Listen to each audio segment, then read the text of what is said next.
Labubu Labubu Labubu. Pop mart की इस monster toy को लेने के लिए लोग सुबह 5 बजे से लाइंस में लगे हैं। कुछ लोगों को तो लाइंस में लगने के बावजूद ये टॉय नहीं मिल रहा। अक्सर स्टोर्स में ये लबूबू आउट ऑफ स्टॉक हो गए। फिर क्या होना था, ब्लैक मार्केट में ये $30 का लबूबू $300 में बिका। एक दो जगह पर तो बिडिंग भी हुई जहाँ पर ये लबूबू BMW की प्राइस पर मिल रहा था। $1.8 बिलियन की सेल, इसका ऑनर रातों रात अमीर हो गया। टिकटॉक ट्रेंड्स, दुआ लिपा, रेहाना, बॉलीवुड एक्ट्रेसेस, सबके पास ये लबूबू है। बट बात यहाँ पे खत्म नहीं हो रही। लबूबू ट्रेंड्स के कुछ दिनों बाद ये न्यूज़ हर जगह वायरल होना शुरू हो जाती है। कुछ लोग तो अपने लबूबूस को जला रहे हैं। अथॉरिटीज़ ने वार्निंग दे दी कि ये लबूबू अपने पास ना रखें। अक्सर सिटीज़ ने इस लबूबू को बैन कर दिया। स्ट्रेंजर्स वार्निंग दे रहे हैं कि इस डेविल की तरह दिखने वाली डॉल के पीछे डार्क कॉन्स्पिरेसी है। लोग इसको पजूजू से रिलेट कर रहे हैं, और पजूजू तो वही डेविल है ना जो लूसीफर या शैतान की तरह होता है। आइए जानते हैं कि इस कॉन्स्पिरेसी के पीछे क्या है। Paris Hilton's kids are totally sliving the Labubu craze. Quirky Tutti plush toy that took the world by storm. 32-year-old Elise Boyle has joined the viral Labubu trend. John, do you know what a Labubu? I don't even know what that is. It's kind of personal. What is a labubu? To me, it's like a little demonic looking little doll with big teeth going all the way across the mouth. Look, there it is, John. It's like an evil Mickey Mouse. It looks evil, doesn't it? Yeah. Labubu की story जानने से पहले ज़रूरी है कि हमें उस ancient devil का पता हो जिसके साथ इसको रिलेट किया जा रहा है, मतलब पजूजू।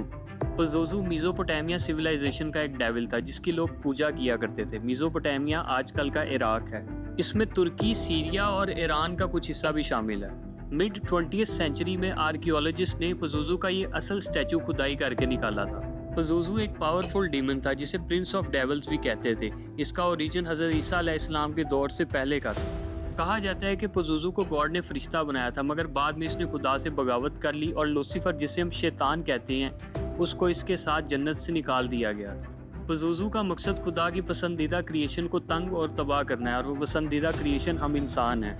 पजूजू की स्किन का कलर पेल येलो है, उसके पीले दांत हैं, उसके सर पर एक सींग लगा हुआ है, उसके शोल्डर्स पर ईवल विंग्स हैं, और उसके चेहरे पर एक डीमंस वाली ईवल स्माइल है जो बिल्कुल लबूबू डॉल की तरह है। पजूजू के पास कुछ ताकतें थी। वो खुद से कुछ बना नहीं सकता था, बट फिजिकली और फिजियोलॉजिकली इंसानों पर अटैक कर सकता था।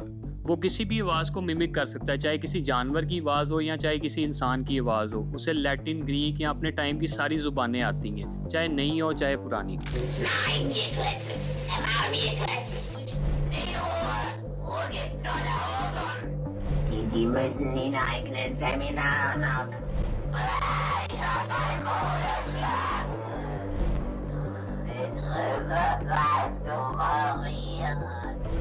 ये उन लोगों पर अटैक करता है जो स्पिरिचुअली वीक हो, और आहिस्ता आहिस्ता उनकी बॉडी पर कब्जा कर लेता है।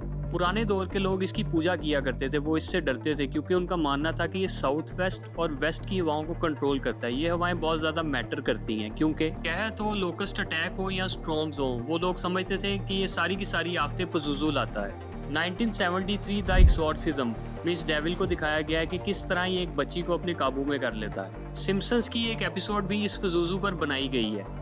अब सवाल तो ये है कि क्या वाकई में लबूबू और पजूजू एक ही चीज़ है? तो हम इसको साइंस के थ्रू समझते हैं। साइंस की एक टर्म है इल्यूसरी कोरिलेशन। इस चीज़ का मतलब है कि लोगों के अंदर झूठी, हॉरर और क्यूरोसिटी से भरी हुई इंटरेस्टिंग खबरें बहुत तेजी से फैलती हैं, और मेरे जैसे और आप जैसे लोग भी यकीन करने लग पड़ते हैं कि ये खबर बिल्कुल सच्ची है। इल्यूसरी कोरिलेशन की एक एग्जाम्पल इंडिया में थी, जहाँ पर मॉन्की मैन बहुत वायरल हुआ। लोग अपनी छतों पर लेटे हुए थे तो कुछ ने रिपोर्ट किया कि हमें एक बंदर जैसा दिखने वाला आदमी नजर आता है रात को, जो हम पर अटैक भी करता है। ये इंसिडेंट पहले उस एरिया में बहुत ज्यादा वायरल हो गया। मुख्तलिफ खबरें आना शुरू हो गई। पुलिस स्टेशन में कॉल्स आती थी कि हमें मॉन्की मैन नजर आया, उसको आकर पकड़ें। इस तरह ये खबर पूरे इंडिया में फैल गई। बाद में जब इस पर तहकीक की गई तो पता चला कि मॉन्की मैन सिर्फ एक फिक्शनल कैरेक्टर था जो लोगों के जहनों पर खौफ की वजह से आ गया था। ये इल्यूसरी कोरिलेशन का एक केस है। अब जहाँ तक लबूबू की बात है तो इसके डिजाइनर ने कहा है कि इसका डिजाइन यूरोपियन फेरी टेल से इंस्पायर्ड है, ना कि पजूजू से। और पजूजू खुद बताएं, अगर इतना ताकतवर डेविल होता तो उसका जो स्टैचू था वो इराक के अंदर दफन ना होता, बल्कि वो तो कहीं बाहर होता और वो दुनिया पर हुकूमत कर रहा होता, बट उसका कोई नाम नहीं रहा। ये सब पुराने लोगों की जाहिलियत के दौर की बातें थी। हालांकि ना उस खबर के कोई पाँव होता है ना कोई सर होता है। जब हम कोई हॉरर मूवी देख रहे होते हैं तो हमें पता होता है कि ये सिर्फ एक मूवी है जो कि शूट की गई है, रियल नहीं है, बट उसके बावजूद हमारे दिमाग में एक खौफ आ जाता है और हम उस हॉरर मूवी के कैरेक्टर को रियल में इमेजिन करना शुरू कर देते हैं। लबुबू के केस में भी यही कुछ हो रहा है। आपसे एक रिक्वेस्ट है कि इस चैनल पे जितने भी व्यूअर्स हैं उनमें से सिर्फ 30% लोगों ने चैनल को सब्सक्राइब किया हुआ है। सो चैनल को सब्सक्राइब कर लें। मेरा आपसे वादा है कि आपकी ये फेवर ज़ाया नहीं जाएगी। आपको और ज़्यादा इंस्पायरिंग और फुल ऑफ नॉलेज वीडियोज़ हम प्रोवाइड करेंगे फ्री ऑफ कॉस्ट।